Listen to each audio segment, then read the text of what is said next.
There's a strange hum to old technology, a low, persistent frequency that whispers of a time just out of reach.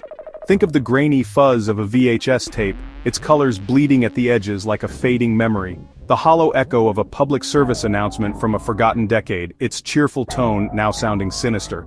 This is the texture of our recent past decaying media, signals degraded over time.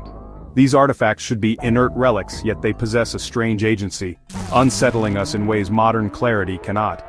This feeling has a name: analog horror. It's the sense that something is wrong with the past we thought we knew. The images and sounds are not just old, they're haunted by what's missing, by the silence after a sudden broadcast cut. The smiling faces in old photographs seem to watch us from across the years. This isn't the shock of a jump scare, but a slow, creeping dread. The static on the screen feels filled with a presence, a ghost in the machine, its voice the distorted warble of a dying cassette tape. Analog horror taps into a collective memory, twisting nostalgia into unease. It introduces a subtle wrongness, a face in the crowd just slightly off, a flickering message we can't quite decipher. The familiar becomes strange, the comfortable menacing. The past is no longer a safe haven, it's a source of profound unease. The imperfections, tracking errors, audio hiss, color decay, aren't flaws but evidence of time's passage. In that decay, the weird and eerie seep through, reminding us that no recording is ever a perfect preservation. Analog horror wasn't born from old TV sets. It was born on the internet. Platforms like YouTube became the new broadcast channels for these lost signals. Creators crafted intricate narratives disguised as forgotten media, using the internet's rabbit holes to blur fiction and reality. Series like Chris Straub's Local 58 perfected this formula. A public access station hijacked by an unknown entity, mundane broadcasts interrupted by chilling warnings.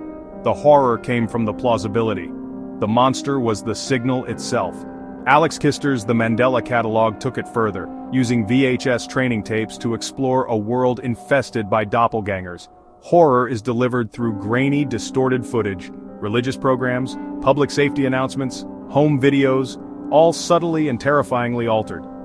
Viewers become investigators, piecing together lore from fragmented, unreliable sources. The fear is not just what's on the tape, but the nature of the tape itself. Analog horror thrives on the internet's culture of found footage and creepypasta, where fiction and reality blur. Creators are world builders, inviting audiences to explore haunted histories. Comment sections become part of the experience, with viewers sharing theories and building the dread together. Analog horror is a participatory haunting, a ghost story told by a community in the digital age. Nostalgia is supposed to be comforting, a retreat into a simpler time, but analog horror turns that comfort into unease, plunging us into the uncanny valley of memory. It takes the aesthetics of our childhood, old malls, educational film strips, early computer graphics, and injects them with subtle poison. Liminal spaces, empty hallways, deserted malls, foggy playgrounds become places of dread. The familiarity of these locations makes their emptiness terrifying. VHS artifacts, tracking lines, audio warping become signs of a malevolent presence. A glitch isn't just a glitch, it's the monster revealing itself. The medium's flaws become the monster's fingerprints. Analog horror is more disturbing than high-def monsters because it relies on suggestion. Our brains fill in the blanks, conjuring personal terrors from fuzzy shapes in the shadows. The horror is in what we imagine, not what we see. The monster is drawn from the depths of our own anxieties. Analog horror corrupts comfort, turning symbols of safety and entertainment into sources of dread. Children's TV shows, friendly puppets, and cheerful hosts become objects of terror. The uncanny valley is exploited. Mannequins and mascots become vessels for the inhuman. Glitches and distortions twist familiar faces into impossible expressions. A calming narrator's voice warps into a demonic growl for just a second. These moments violate the integrity of the source material, breaking the illusion of safety. Public service announcements and educational materials are repurposed to deliver cryptic threats. Trusted formats create cognitive dissonance. The style says helpful, the content says danger. This erodes our trust in systems meant to protect us. Analog horror preys on the fear that the world isn't what it seems. The comforting surfaces of reality may conceal horrifying truths. The past, it whispers, was never safe. It was always hiding something monstrous. Analog horror's impact is rooted in the mechanics of memory. Our memories degrade like old VHS tapes, details fade, narratives distort. The genre's aesthetic of decay mirrors our fragile minds, making it feel psychologically true. It presents information that's repressed or hidden, subliminal messages, unnoticed details. The static is the sound of the unconscious trying to break through. Analog horror weaponizes pareidolia, our tendency to see meaning in random patterns. Low-fidelity footage encourages us to project our own fears onto the ambiguity.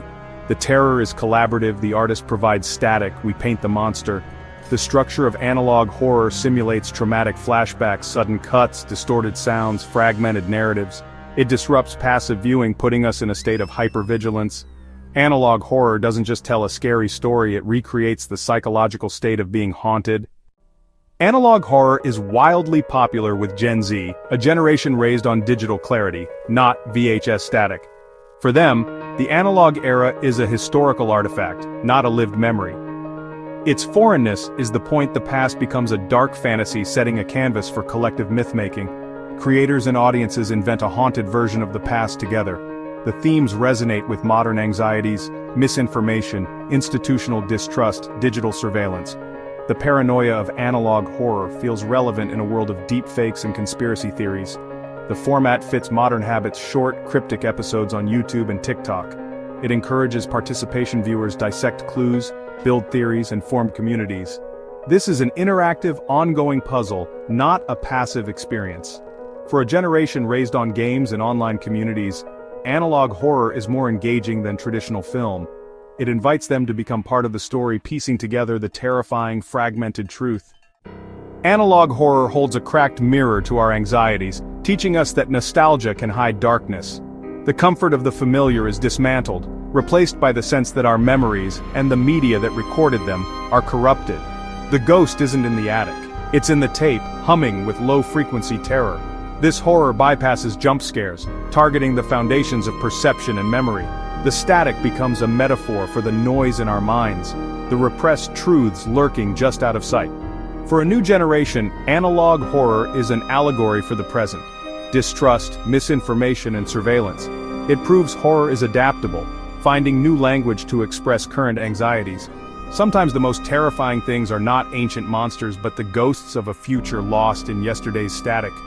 We look back at decaying images and feel a loss, not just of the past but of a future that never arrived. Analog horror fills that void with something monstrous, leaving us to wonder if the broadcast ever truly ended.